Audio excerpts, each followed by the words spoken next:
नमस्ते बच्चों, खुश रहिए आप लोग। Myself doctor Shilpa Shri Shah, assistant professor Jyoti Vidyapeeth women's university.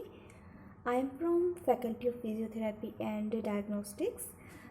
Today we will learn about a condition called COPD. That means chronic obstructive pulmonary disease. Okay, so it is a kind of obstructive disease, as I have told you, and as the name said. Okay, so it is a kind of obstructive disease of or condition of airway and lung. Okay, so it is characterized by progressive limitation of airflow that is primarily reversible. Okay, and is associated with an abnormal inflammatory response of the lungs to gases and noxious particle. Okay, so that means when the noxious particle will enter into the airway, they will the airway will get give a response. Okay, in accordance to the stimulant. Okay, so the condition comprises both chronic bronchitis and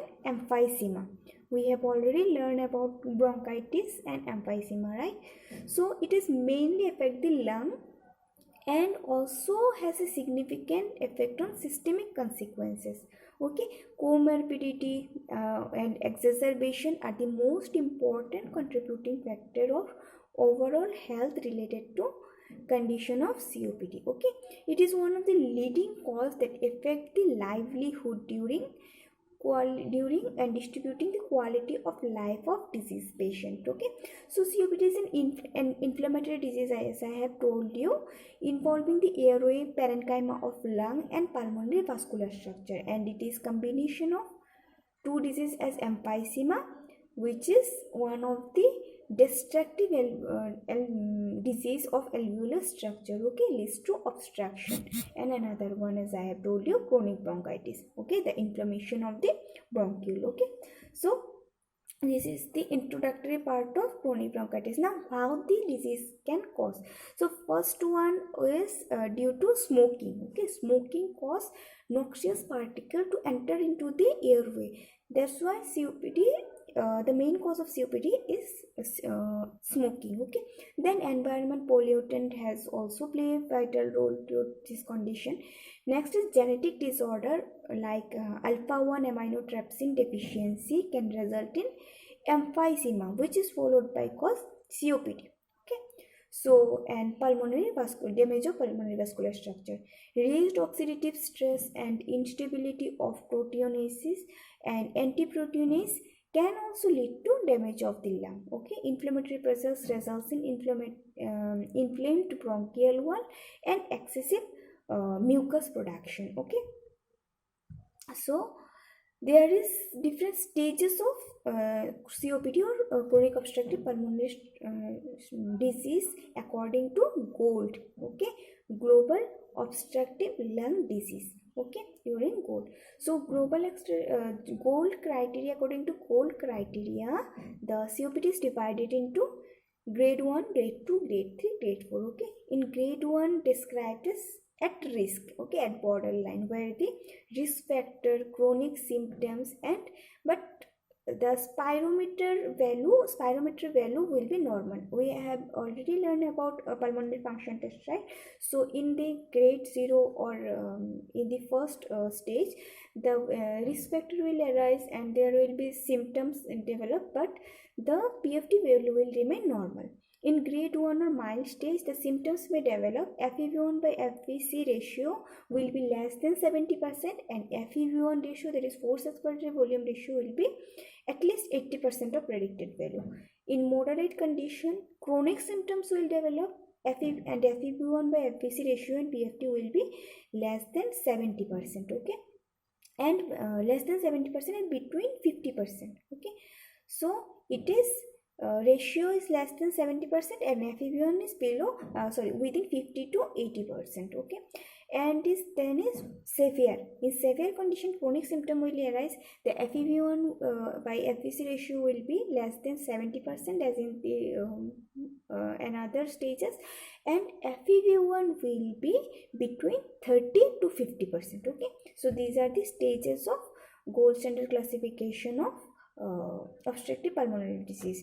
And there is another grade called grade 4, which is very severe, where the severity of symptoms may develop. FEV1 by FVC will remain less than 70%, and the FEV1 will be less than 30%. Okay, so these are the grades of or stages of COPD. Okay, so now the pathophysiology, how the disease develops. Okay, so first, airway irritation due to different noxious particle like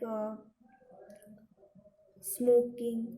Okay, like very much noxious particle can cause irritation of the airway, which may cause inflammatory reaction and overproduction of mucus. And what will happen due to that? Overproduction of mucus will cause obstruction of the airway and trapping of air during exhalation. Okay, which may cause hyperinflation of the airway. Okay, and due to this, increased functional residual capacity. Okay, so this is the pathophysiology of the obstructive pulmonary disease or COPD. Okay, now we have to learn about the clinical features or clinical sign and symptom of the condition. Okay, so COPD is a disease that progresses slowly with a long phase that is mainly asymptomatic. Okay, during that pulmonary function declines continuously.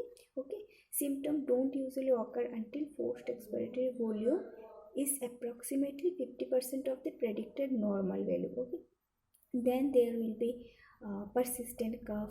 Okay, with particular mucus production, breathlessness, dyspnea, especially during activity or exercise. Okay, there can be wheezing present in auscultation, chest tightness due to overinflation of the lung. Okay, then a patient may often develop acute exacerbation at advanced stage, that means very severe stage.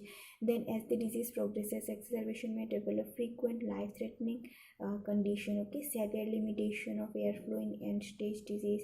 Okay, limitation of the performance in end-stage COPD. Okay, then patient often diagnosed with pulmonary infection or respiratory failure, loss of weight. Okay, nutritional abnormalities, muscles, atrophy of muscle, etc. Now, how we can diagnose the disease? We can diagnose it through various physical findings, like there will be significant respiratory distress in acute exacerbation, then wasting of muscles. Okay, in lung you will found use of the patient will use the accessory muscles. Okay, wheezing will present, prolonged expiration. Okay, pursed breathing. In chest you will found that diameter of anterior posterior diameter of chest will loss. Okay, there will be barrel chest. Okay, then in extremities there will be clubbing of knees, edema of lower extremity, which can cause right heart failure. Okay, then in spirometry you will found the value will decrease, as I have told you, in the different grades of COPD. Okay, then x-ray, chest x-ray may show over expanded lung.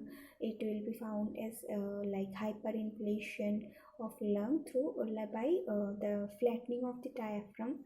Okay, and can be useful to exclude from other lung disease. Okay, then there will be blood test. If blood sample taken from an artery can be tested for blood gas level, which may show oxygen level, that is hypoxemia present in blood, or hypercapnia. Okay, so through this we can find out the COPD or diagnose COPD.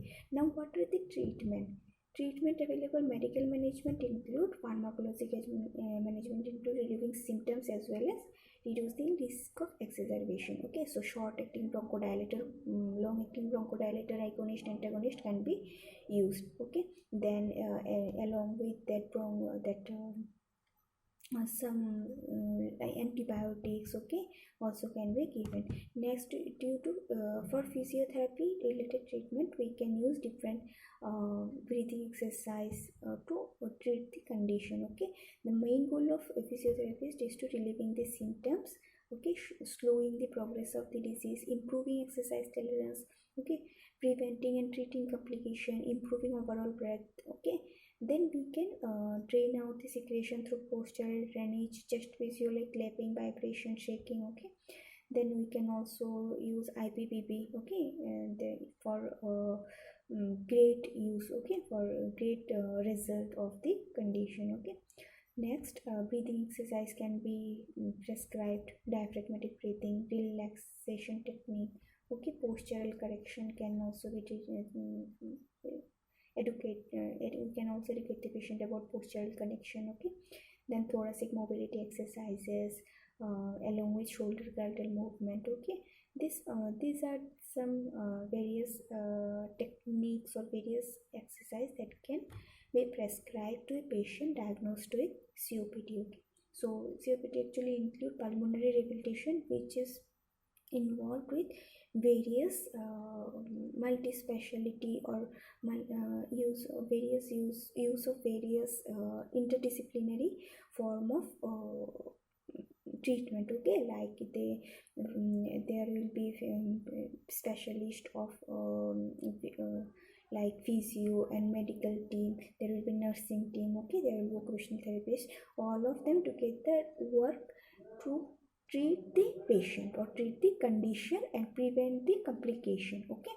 So this is all about chronic obstructive pulmonary disease. If there is any problem, you can ask me in the comment section. Thank you. Khush rahiye aap log.